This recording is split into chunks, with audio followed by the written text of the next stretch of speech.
नमस्कार, मी गणेश अचवल, स्वामी कृपा क्रिएशन्स या युट्यूब चॅनलमध्ये तुम्हा सर्वांचं मनपूर्वक स्वागत करतो. आज माझा मित्र अभिजित केळकर माझ्यासोबत आहे आणि निमित्त तेच आहे की चिरायूला 17 वर्षांची परंपरा आहे. गुढीपाडव्याच्या आदल्या रात्री, गुढीपाडव्याच्या पूर्वसंध्येला सुशांत शेलार आणि त्याचे सहकारी परंपरा चालवत असतात, उपक्रम आयोजित करत असतात आणि अभिजित तिथे मला दरवर्षी भेटत असतो. मी त्याला तेच म्हटलं, चिरायू टू चिरायू आपण भेटतो दरवर्षी.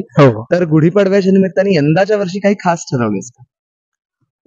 यंदाच्या वर्षी तू जसं तुझं स्वतःचं युट्यूब चॅनल सुरू केलंस तसंच काहीतरी करावं असा विचार आहे माझा. म्हणजे माझ्या मुलांना घेऊन आणि पेरेंटिंग रिलेटेड काहीतरी असावं असं मला वाटतं. म्हणजे लोकांना शिकवण्यासाठी नाही, पण मी माझ्या मुलांबरोबर पालक म्हणून काय करतो, म्हणजे कशा प्रकारची गंमत जम्मत करतो किंवा त्यांना कशा प्रकारे एखादी गोष्ट त्यांच्या गळी उतरवतो, त्यांना शिकवतो किंवा नवीन चांगल्या चांगल्या गोष्टींची चा अनुभव त्यांना कसा देतो किंवा अशाही गोष्टी असतात, त्याचा सामना कसा करायचा हेही मी त्यांना माझ्या पद्धतीने शिकवत असतो. माझी बायको आणि मी, आम्ही दोघंही जे करत असतो ते मी एकटा मुलांबरोबर इंटरॅक्ट करून, कारण माझी बायको थोडी लाजते कॅमेरा समोर यायला, त्यामुळे मुलांबरोबर ते करण्याचा माझा मानस आहे. अरे वा, म्हणजे तू पण असंच एक युट्यूब चॅनल घेऊन येतोयस असं म्हणायला हरकत नाही. आणि चित्रपट किंवा मालिका जगतात किंवा नाटकाच्या जगतात काय नवीन आहे? सोरठ नावाची माझी एक अभिजित वारंग बरोबर मी फिल्म केली आहे, ज्यात मी विलन केलाय.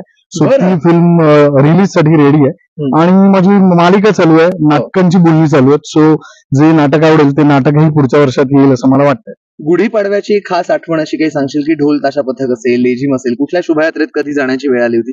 मुलुंडला खूप मोठी मिरवणूक निघते आणि मी मुलुंडकर प्रतिष्ठान याच्यातर्फे गेली 13 वर्ष महारांगोळी तिथे आयोजित होते. म्हणजे आता गुढीपाडव्याच्या 5 दिवस आधी तो महोत्सव असतो. त्यात एक दिवस डान्स अराउंड द रांगोळी, म्हणजे काही किलो रांगोळी वापरून तिथे महारांगोळी साकारली जाते आणि त्याच्या अराउंड कथ्थक, भरतनाट्यम असे वेगवेगळे नृत्य प्रकार, शास्त्रीय नृत्य प्रकार त्या अराउंड द रांगोळी साजरे होतात.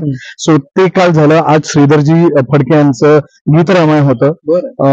एक दिवस पैठणीचा खेळ आहे, एक दिवस लहान मुलांसाठी जादूचे प्रयोग आहेत आणि अशा प्रकारचे अनेक कार्यक्रम मी मुलुंडकर प्रतिष्ठानतर्फे, ज्याचा मी एक भाग आहे, त्यांच्यातर्फे होत असतात. आणि नंतर मग गुढीपाडव्याच्या दिवशी मुलुंड हे काय म्हणता येईल, ईस्टर्न सबर्ब्स सांस्कृतिक केंद्र मानलं जातं. त्यामुळे तिथे खूप मोठी मिरवणूक निघते गुढीपाडव्याच्या दिवशी. त्यात मी नेहमीच सहभागी होतो. मी लेझिम खेळतो आणि मी झेंडे घेऊन नाचतो. आम्ही खूप चांगल्या पद्धतीने आणि महाराष्ट्रीयन पद्धतीने, हिंदू पद्धतीने ती मिरवणूक साजरी होते. क्या बात आहे. नवीन वर्षासाठी तुला खूप खूप शुभेच्छा आणि हो, आमच्या चॅनलला सबस्क्राईब करा. येस, तुझ्या नवीन चॅनलसाठी सुद्धा खूप खूप शुभेच्छा. थँक्यू.